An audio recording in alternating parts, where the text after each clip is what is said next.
યુજીસીનું જે બિલ છે એને સુપ્રીમ કોર્ટે સ્થગિત કર્યું છે એવા ન્યૂઝ છે. ત્યારે એટલું જ કહીશ કે પેલું જે આઈસ્ક્રીમવાળો ખેલ હું વારંવાર કહું છું, આપણી જે યુટ્યુબ ચેનલ છે the trial time YouTube channel ઉપર મેં વિડીયો કર્યા છે. હું વારંવાર કીધું છે કે આ લોકોએ તમને ઓબીસી એસટી એસસીને અનામત પણ એવી રીતે આપી છે, છેતર્યા છે તમને. આજે તમે યુજીસી બિલમાં પણ એ જ ખેલ થઈ ગયો. પેલો આઈસ્ક્રીમવાળો જે હોય છે ને, આઈસ્ક્રીમ આપે પછી પાછો લઈ લે, પેલો ખેલ કરે ને, આઈસ્ક્રીમ મળે જ નહીં, ખાલી આપણું હાથમાં ફીલ થાય કે આપી રહ્યા છે. એ ખેલ અહીંયા થયો છે. આપેલું આખું બિલ સ્થગિત કર્યું છે, ગમે ત્યારે પાછા લઈ લેશે. કારણ કે તમે બધા એના માટે જાગૃત નથી, સંગઠિત નથી, લડી રહ્યા નથી. એક રીતે તો મેં એવું વિચાર્યું હતું કે હવે યુજીસી આવ્યું છે તો જે નોકરીઓમાં જોડાયેલા લોકોનું શોષણ થાય છે, જે ભણી રહેલા વિદ્યાર્થીઓ છે ઓબીસી એસટી એસસીના, એનું શોષણ થાય છે, એની સામે આ યુજીસીનું જે બિલ છે એ જાણે કે કૃષ્ણ ભગવાને સુદર્શન પ્રગટ કર્યું હોય અને સુદર્શન કેવું આમ રક્ષણ આપે એવી રીતે આ રક્ષણ આપશે. ઓબીસી સમાજ જો આસ્થા રાખતો હોય તો એ આસ્થા રાખનારા લોકોને મારે કહેવું છે કે આ યુજીસી એ તમારા લોકો માટે સુદર્શન હતું. જે સુદર્શનની સામે બ્રહ્માસ્ત્ર ચલાવવામાં આવ્યું છે, હવે તમે જો સુદર્શન તાકાતવર છે કે બ્રહ્માસ્ત્ર એ જોવાનું છે. આ કટાક્ષ એટલે કરી રહ્યો છું મિત્રો કે આપણે જાગૃત નથી, એટલે આ બધું થઈ રહ્યું છે. તમે વિચાર કરો કે કયા લોકો 85% જે ક્ષમતાવાળા લોકો છે, વસ્તીમાં વધારે છે, એમનો વિરોધ કરી રહ્યા છે. અને વિરોધ કરનારા માંડ મુઠ્ઠીભર લોકો તમને મળેલા આ શોષણ સામેના રક્ષણનો અધિકાર છીનવવા ઊભા થયા છે. વિચાર કરો, પ્રધાનમંત્રીને પણ એ લોકો સોશિયલ મીડિયામાં ગાળો દઈ રહ્યા છે, જાતિ સૂચક ખોટા ખોટા શબ્દો કહી રહ્યા છે, પ્રધાનમંત્રીને ગાળો દઈ રહ્યા છે અને કહી રહ્યા છે કે જ્યારે અમારી સામે ઊભા થયા છે તો અમે એમને સબક શીખવાડ્યો, ઘમંડથી વાત કરી રહ્યા છે. ત્યારે મારે તમને પૂછવાનું, ઓબીસી સમુદાય, એસટી એસસી સમુદાયના લોકોને પૂછવાનું, આગેવાનોને, જાગૃતોને પૂછવું છે કે જો પ્રધાનમંત્રી માટે જો આવા જાતિસૂચક શબ્દો બોલતા હોય તો તમારી અને મારી જેવાને તો એ શું કરી શકે છે જો આપણે સંગઠિત નહીં થઈએ તો? સંગઠિત થઈને આપણે એને જવાબ આપવો પડશે મિત્રો. ચોરી કરનાર ચોર એવું કે ચોરી કરવા પર કાયદો કેમ બનાવો છો? આ એવી વાત છે મિત્રો. શોષણ કરનારા લોકો સામે શોષણ વિરોધ રક્ષણ મેળવવાનો કાયદો બને અને એને યુજીસી કહેવામાં આવે છે. એ નામ યુજીસી યુનિવર્સિટી ગ્રાન્ટ કમિશન એવું કહે છે કે સમાનતાની સામે જે લોકો ભેદભાવની રાજનીતિ ચલાવે છે, ભેદભાવનું જે માનસિકતા ચલાવનારો જે વર્ગ છે, એને હવે સાવધાન થવાનો સમય છે કે કેમ કે એમાં ઓબીસીને જોડ્યો છે. અને હવે તમે જોઈ શકો કે ઓબીસીને સામેલ કર્યો એટલે તરત જ બધાના પેટમાં તેલ રેડાયું. આપણે પૂછવા માંગીએ છીએ કે યુનિવર્સિટીઓ, કોલેજોની અંદર આજ દિન સુધી કુલપતિ, પ્રિન્સિપાલ, આચાર્ય આવા હોદ્દા ઉપર કયા લોકો બેઠા છે? કયા લોકોએ સત્તા કરીને બેઠા છે? જીપીએસસીના ઇન્ટરવ્યૂમાં કયા લોકોને સૌથી વધારે માર પડે છે, કાપવામાં આવે છે, મતલબ ફેલ કરવામાં આવે છે?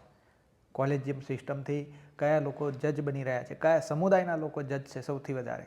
એ આંકડો આપણે માંગવો જોઈએ. આપણે એ પૂછવું જોઈએ કે યુનિવર્સિટીઓના કુલપતિઓ, પ્રોફેસરો કોણ છે? કેમ અમારા લોકોનું પ્રતિનિધિત્વ નહીં? કલેક્ટર, આ બધામાં આ પણ એક પ્રતિનિધિત્વ છે મિત્રો. ઘણા બધા લોકો એવું કહેશે કે નોકરી શું કરો છો? નોકરી નથી મિત્રો, તમારા સમુદાયનું પ્રતિનિધિત્વ છે. જો તમારા સમાજમાંથી 10 લોકો આગળ પહોંચેલા છે તો સમાજને સાચો રસ્તો બતાવશે, આગળ કેવી રીતે વધવું એ સમજાવશે. કંપનીઓ વિશે તો ચર્ચા જ નથી. ખાનગી ક્ષેત્ર તો આખું એમનું છે. આખા દેશમાં તમામ ખાનગી ક્ષેત્રો પર એમનો કબજો છે. એક રીતે તો ઓબીસી એસટી એસસી સમુદાય અત્યારે ગુલામ જેવું ફીલ કરી રહ્યો છે, એવું મારે કહેવું પડી રહ્યું છે. એટલે આજે આપણે જો લોકશાહી બચાવવી હશે, લોકશાહી દેશમાં આપણે જો આપણા હક અધિકાર સાથે સુરક્ષિત રીતે જીવવું હશે તો આપણે સંગઠિત તો થવું જ પડશે. એટલે ઈડબ્લ્યુએસ આવ્યું ત્યારે કોઈ પણ આંકડા વગર એમણે ઈડબ્લ્યુએસ લાગુ પાડી દીધું. ત્યારે આપણે ના બોલ્યા. ઈડબ્લ્યુએસ લાગુ પડી ગયું, આપણી ઓબીસીની સીટો કપાઈ, આપણે કંઈ ના બોલ્યા. હવે તમે જુઓ કે ઓબીસીમાં ક્રિમિલિયર નાખી દીધું, ઓબીસીને પણ આર્થિક અનામત બનાવીને મૂકી દીધો છે એક રીતે કહીએ તો પણ આપણે ચૂપ છીએ. એ લોકોને ખબર છે કે જ્યારે પણ આપણે કંઈક કરીએ છીએ, ખેલ કરીએ છીએ, આ લોકો તો કંઈ બોલતા જ નથી, તો ચાલો આપણે આનું મન મરજી પડે એમ શોષણ કરીએ. આ માનસિકતાથી આજે જ્યારે યુજીસી બિલ આવ્યું ત્યારે પણ એમને પાછું ખેંચી લીધું છે.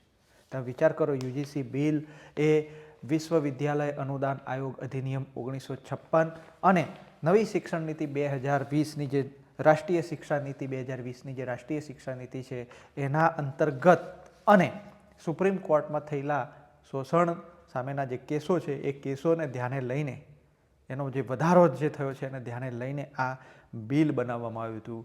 યુજીસીનું જે બિલ છે એ 23 જાન્યુઆરી 2026ના રોજ ઉપલબ્ધ થયું આપણા સૌના માટે.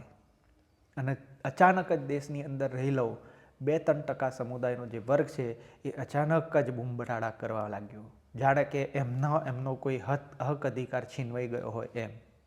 એ કહેવા લાગ્યા કે આ યુજીસીના બિલથી અમારું શોષણ થઈ જશે, અમારા ઉપર ખોટા કેસ થશે, ફરિયાદો થશે. વિચાર કરો મિત્રો, આવી રીતે એમને કલ્પનાના જોર પર આખા દેશમાં હોબાળો મચાવ્યો. અને એ હોબાળો મચાવી રહ્યા હતા ત્યારે આપણે બધા ચૂપચાપ જોઈ રહ્યા હતા બાઘાની જેમ. ઓબીસી એસટી એસસી સમુદાયને હું એટલું જ કહીશ કે આપણે એવા એસટી એસસી સમુદાય તો હજી લડે છે, પણ ઓબીસીને ખાસ કહીશ કે આપણે બિલકુલ બાઘા બનીને જોઈ રહ્યા હતા. અને એ આપણું જે ગુનો છે, આપણો ગુનો એ છે કે આપણે આ બધો ખેલ ચાલવા દઈ રહ્યા છીએ. ક્યારે પણ આપણે એની સામે બોલતા નથી. અને આ જે બિલમાં શું કહેવા માગે છે એ હું મારી ચેનલ પર હું વિગતવાર ચર્ચા કરવાનો છું કે આ બિલમાં શું શું લખેલું હતું. પણ તમે છો કે આપણી જે યુટ્યુબ ચેનલ છે, the trial time YouTube channel છે, એને ફોલો કરતા નથી. એટલે કહું છું મિત્રો, ઓબીસી માટે જે આ સુદર્શન જેવું બિલ આવ્યું, રક્ષણ આપનારું, ઓબીસી એસટી એસસી ત્રણેય માટે, આવો ચાલો ઓબીસી સમુદાયને અપીલ કરીએ, જાગૃત થાવ, સંગઠિત થાવ અને આપણે પણ આપણી ક્ષમતા બતાવીએ કે આ દેશના નાગરિક આપણે પણ છીએ અને આપણા સાથે થઈ રહેલા અન્યાય શોષણ સામે આપણે લડી શકીએ છીએ. એટલું જ નહીં, અવાજ પણ ઉઠાવી શકીએ છીએ. તો મિત્રો, ભારતના રાજપત્ર પર છપાઈ ગયેલું, જાહેર થઈ ગયેલું બિલ સ્થગિત કર્યું છે સુપ્રીમ કોર્ટે. આને હાર કોની કહીશું? લોકશાહીની હાર કહીશું, ભારતના સંવિધાનની હાર કહીશું, કે ઓબીસી એસટી એસસી જે શોષિત વર્ગ છે, પીડિત વર્ગ છે એની હાર કહીશું? કોની હાર કહીશું? એ લોકો તો એમના ચેનલો પર બતાવી રહ્યા છે કે પંડિત ઓર ઠાકુર જીત ગયે એમ કરીને જે પત્રકારો છે એ બધું બતાવી રહ્યા છે ન્યૂઝમાં. કેમ કે પત્રકારો પણ એમના છે, એ 3% સમુદાયના જ પત્રકારો છે. ઓબીસી એસટી એસસી સમુદાયનો તો પત્રકારો પણ નથી, ચેનલો પણ નથી.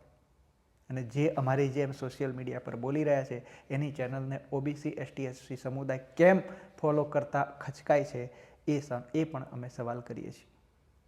ક્યારે જાગશો? ક્યારે સમર્થનમાં આવશો? અને ક્યારે તમારું ભવિષ્ય સુધરશે? ભવિષ્ય બચશે તો સુધરશે ને. ભવિષ્ય બચાવવું હોય તો જોડાઈ જાઓ અમારી સાથે. ધ ટ્રાયલ ટાઈમને ફોલો કરો, યુટ્યુબમાં જાઓ, ફેસબુકમાં જયેશ વરિયા મારી જે પણ આઈડી છે એને ફોલો કરો, અમારી સાથે જોડાઓ. અને જો બોલી ના શકો તો અમે જે બોલીએ છીએ એને શેર કરો, વધુમાં વધુ લોકો સુધી પહોંચાડી અને અમને સહયોગ આપો. કેમ કે અમે આપણા સૌના માટે લડી રહ્યા છીએ. અમે આ ભારતની અંદર લોકશાહી માટે લડી રહ્યા છીએ. તો ઓબીસી એસટી એસસી સમુદાયના જેટલા પણ યુવાનો છે, જાગૃતો છે, એ સૌને અપીલ કે ગામે ગામ આપણા વિડીયો પહોંચાડીએ, આપણે માહિતી પહોંચાડીએ. બને એટલા લોકો મહેનત કરો, તમામ લોકોને જાગૃત કરવામાં લાગી જાઓ. જય ભારત, જય સંવિધાન.